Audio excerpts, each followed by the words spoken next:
Before beginning the story, I'd like to say a big thank you for visiting my new channel. I'm going to be uploading alternate history-related stories every single day. If that sounds good, be sure to leave a like and don't forget to subscribe. It means a whole lot when just getting started. I hope you enjoy the story.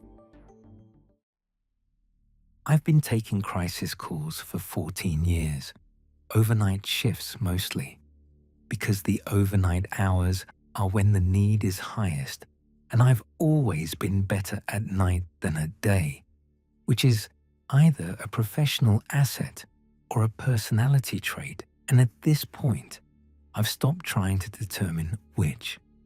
The work is what it is. You answer the phone, and you listen, and you stay present for whoever is on the other end, for as long as they need you to be present, and you do not bring yourself to the call in any way that makes the call about you. Your job is to be the stable thing, the anchor, the voice that stays even when the voice on the other end can't. I'm good at it. I want to say that without ego because it's relevant to what happened. The reason I kept answering the phone in the storage room was not stubbornness or curiosity. It was professional reflex. A phone rings and someone needs help, and I answer phones. That's the whole architecture of why this went the way it went. The crisis center occupied the second floor of a building that had been, in sequence, over the previous 60 years, a dental office, a legal aid clinic, a community radio station, and a small private social services firm before it became what it was now. Each previous use had left something behind in the storage room at the end of the hall. Filing cabinets with locks nobody had keys for, outdated equipment, the specific archaeological sediment of institutional life. Nobody went in the storage room unless they needed something from it, and what people needed from it was usually a folding chair or an extension cord, and those were near the door so you didn't have to go deep. I was looking for a specific adapter for the phone system at the main desk, something the facilities manager had told me was in a box near the back wall, and I was in the storage room for the first time in the 2 years I'd been at this location. The adapter was where the facilities manager said it was. The phone was on the shelf above it. It was a landline handset, older, the kind of desk phone that had been standard in offices before everything moved to headsets and computer-based systems. Heavy plastic, a coiled cord connecting the handset to the base. It was plugged into a wall jack behind the shelving unit. Plugged in, not just sitting there. I could see the cord running down behind the shelf to the jack. I stood there looking at it. The jack it was plugged into was in a wall that, in the current configuration of the building, was an interior wall, not connected to the phone system the center used. I knew the center's phone infrastructure reasonably well, because I'd dealt with enough system issues over 2 years to have learned it by necessity. That jack should not have been active. I took the adapter and went back to the desk and fixed the issue I'd come for, and went back to work and didn't think about the phone again until 4 in the morning when I heard it ring, faint from the end of the hall through the closed storage room door, the specific double ring of an older landline, not the electronic tone of modern phones. I heard it because the building was quiet and I was trained to register sound at the threshold, and I was at the desk doing paperwork rather than on a call. I went to the storage room and opened the door, and the phone was ringing on the shelf, and I picked it up because that is what I do. I said, "Crisis line, this is Neel. I'm here to listen. The person on the other end exhaled, the specific exhale of someone who has been holding something for a long time and has finally reached a voice. She said she was sorry to call so late. I said there was no wrong time to call. She said she'd been trying to work up to it for a week. I said that was okay, that she was here now, and they asked what was going on. She talked for 40 minutes, a relationship that had ended in a way that had taken more from her than just the relationship. Her housing, her sense of her own judgment, the particular confidence that comes from feeling secure in a life you've built. Standard crisis territory in the sense that these were real and serious losses. Not standard in the sense that every person's version of those losses was entirely their own. I did my job, I listened, I reflected, I asked the questions that opened space, and I didn't ask the ones that closed it. She was not at immediate risk. I assessed that carefully and confirmed it across the conversation. She was in pain and she needed to talk to someone, and I was that someone. And by the end of the call, she sounded like a person who had set something down that she'd been carrying alone. She thanked me. I said I was glad she'd called. She said she'd try to sleep. She hung up. I stood in the storage room with the handset and thought about the call. There had been something wrong with it. Not with her, with the details. Small references embedded in what she'd described about her life, the texture of her situation. She'd mentioned a service by name I didn't recognize. She'd referenced something in the news with the casualness of someone citing common knowledge, and it wasn't common knowledge I had. The apartment building she'd described, the neighborhood, the specifics of how her housing situation had developed, nothing individually conclusive, but assembled, they had a quality of not quite matching the world I was currently in. I stood in the storage room at 4 a.m. and thought about that. Then I put the handset back in the cradle and went back to the desk. It rang again 2 nights later. A man this time, older from his voice, methodical in the way of someone who had prepared what he was going to say and was working through the preparation. His situation was different, not a relationship loss, but a work situation that had compounded into something larger, the way those things did when you spent long enough in them before asking for help. I listened. I asked the right questions. I stayed present. And I listened underneath the listening, the way I trained myself to do after the first call, for the details, the texture references, the things that placed the caller in a time. He mentioned a price for something that was wrong by a margin too large to be regional variance. He mentioned an institution by a name that I recognized from its current name, but with an addendum that suggested it had merged with or been absorbed by something I didn't know. He mentioned a public figure in the past tense in a way that implied a recent death, and the figure he was talking about was alive. I noted all of it after the call, in the same log I kept for every call. Not the content, the crisis information was confidential, just the reference markers, the details that placed the call. Over the following 2 weeks, I took 7 calls from the storage room phone.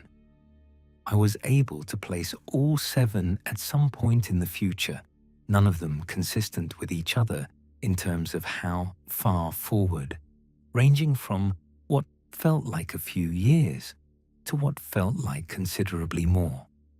None of the callers gave any indication that they knew they'd reached the wrong time. They'd called a crisis line and someone had answered, and they were talking to that person. The anachronisms were in the casual details, the things people mentioned without flagging, because they were just the texture of their world. I assembled the picture the way I assembled anything, carefully, without overclaiming, holding the uncertain parts at the right distance. The picture was not a good one, not apocalyptic, not dramatic. The futures the callers were calling from had the quality of futures that had gotten harder in the incremental way of things that compound over time. The institutional name changes, the price references, the things mentioned in the past tense that were still present tense for me. They described a world that had continued but had lost some things along the way. The specific quality of the losses was hard to name from oblique references in crisis calls. But I'd spent 14 years being precise about the emotional texture of what people described to me, and the texture of what I was hearing was people calling from a future that had been wearing on them. I thought about unplugging the phone. I thought about it seriously, and I sat with it, and I came back to the same place every time. The calls were real. The people were in crisis, and I could help them, had helped them. 7 people across 2 weeks who had needed to talk to someone and had found someone. The rightness or wrongness of the phone's mechanism was a separate question. The reality of what came through it, and the reality of what came through it, was that people needed help, and I was trained to give it. I left the phone plugged in. The call I recognized came on a Thursday night, 3 weeks after the first one. I almost didn't recognize the voice immediately. People sound different in crisis than they sound in ordinary life. The register drops, the cadence changes. The things that make a person's voice familiar are reorganized by distress. I was 4 or 5 minutes into the call before the reorganization started resolving into someone I knew. I kept my voice even, the professional composure that was my job. I asked the questions I would have asked any caller, and I listened to the answers with the same quality of attention I brought to every call. And underneath the listening, I was processing what I was hearing in a way I had never done with any other call in 14 years. It was someone I worked with. Not closely. We weren't friends outside the center. But we'd worked enough overlapping shifts over 2 years to know each other in the specific way of people who occupied the same space for a purpose they both cared about. I knew her name and her voice and the particular way she approached the work, which was methodical and warm in equal measure, and which I'd always thought made her good at it. I don't want to describe the content of the call. The confidentiality that applied to every call applied to this one, and I am holding that even here, even in an account where I'm trying to be complete about everything else. What I'll say is that she was in a hard place, and that the hard place had been developing over a long time, and that the future she was calling from had clearly contributed to it in ways she described without attributing to any external cause, the way people describe the weather, not blaming it, just noting it as the condition they were moving through. I did my job, everything I knew how to do. I did it. I stayed even, and I stayed present, and I asked the questions that opened space, and I didn't let the recognition change the quality of my attention, because the quality of my attention was the only thing I had to offer, and changing it would have been a betrayal of the call. By the end, she sounded like someone who had set something down. She thanked me. I said I was glad she'd called. She hung up. I stood in the storage room with the handset for a long time. I went back to the desk And I finished the shift, and I drove home, and I sat at my kitchen table with a cup of coffee that went cold. While I sat there, I thought about what I knew now that I hadn't known before the call. Not the content of the call, not what she told me, which was hers and would stay hers. The fact of the call, the fact that someone I knew was going to be in a place at some point in the future where they needed to call a crisis line. That was information I now had. I couldn't unknow it.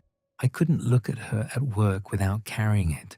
I thought about what I could do with it, whether I could do anything with it, whether knowing that someone was going to reach a difficult point was the same as being able to change whether they reached it, or whether it was just the weight of that knowledge sitting in me, shaping the way I saw her, potentially shaping every interaction between now and whenever that future arrived.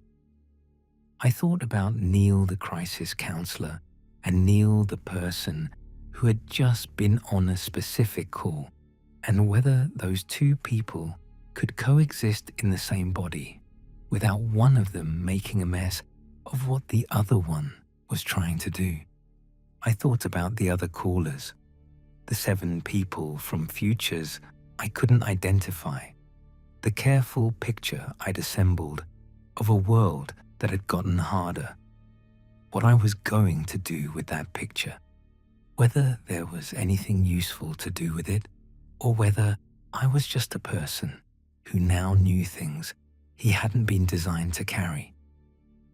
I went back to the center that evening for my next shift, and I went to the storage room and I unplugged the phone from the wall jack.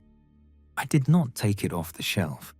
I left it there, disconnected, in the specific state of something that could be reactivated, but wasn't. I told myself this was because I hadn't decided yet what to do with it permanently. That was true as far as it went. I've thought about the calls every day since. The 7 I couldn't identify and the one I could. I've thought about whether I helped those people in any meaningful sense, whether my being on the other end of those calls changed what happened to them, or whether the calls went somewhere else in the version of the future they were calling from. Some parallel answering that also worked, and my involvement was redundant. I don't have a way to know. The not knowing is the condition I'm in. I work with her sometimes, overlapping shifts, the same way we always have. I look at her across the desk and I know something about a future version of her that she doesn't know. And I don't know what to do with that, except carry it carefully and not let it make me strange to her. So far, I've managed that. I think I've managed that. The carrying is easier on some shifts than others. I've thought about unplugging being the right decision. I've thought about it from every angle I have available, and I keep coming back to the same answer, which is yes, it was right. But right and easy are different categories, and I knew that before I did it, and knowing it didn't make it easier. 3 weeks after I unplugged it, working late on a Thursday, I heard it ring. From the storage room, through the closed door, the double ring of the old landline. Faint, once, twice, 3 times. I sat at the desk and I held still. 4 times, 5. I thought about who was on the other end. Someone in crisis, calling what they believed was a helpline, needing to talk to someone. Real distress, real need, real person. Everything that had made me answer the first time was still true, and was still the reason every ring was a weight I had to hold still under, rather than just a sound I could ignore. 6 rings, 7 I stayed at the desk. I kept my hands flat on the surface in front of me because keeping them still was the physical version of the decision, and the decision was that I was not going to be the person who built a picture of a future from the confidences of people in crisis, and I was not going to add to what I already carried, and I was not going to let the professional reflex that made me good at this job become the thing that hollowed out my capacity to do it. 8 rings. 9. Then it stopped. The building was quiet. The desk phone in front of me was silent. Outside the window, the city did what the city did at 3 in the morning, which was not much, and the night continued in the way nights continued, 1 minute at a time, each one leading to the next one. I thought about who I hadn't answered. I thought about that for the rest of the shift, and I've thought about it since, and I expect I'll think about it for a long time, and I've accepted that as the cost of the decision, which was the right decision, and which I'd make again, and which I'll never entirely stop wondering about. The phone is still on the shelf, unplugged. I checked last week. I don't know why I checked. I think I wanted to confirm it was still there, that the decision was still intact, that nothing had changed in the storage room except that the phone was quiet and the jack behind the shelf was empty, and the calls that were going somewhere that wasn't me. The jack was empty. The phone was on the shelf. I went back to the desk and answered the phone that rang, which was the right phone, the one I was there for, and I said, "Crisis line, this is Neel. I'm here to listen." And I was.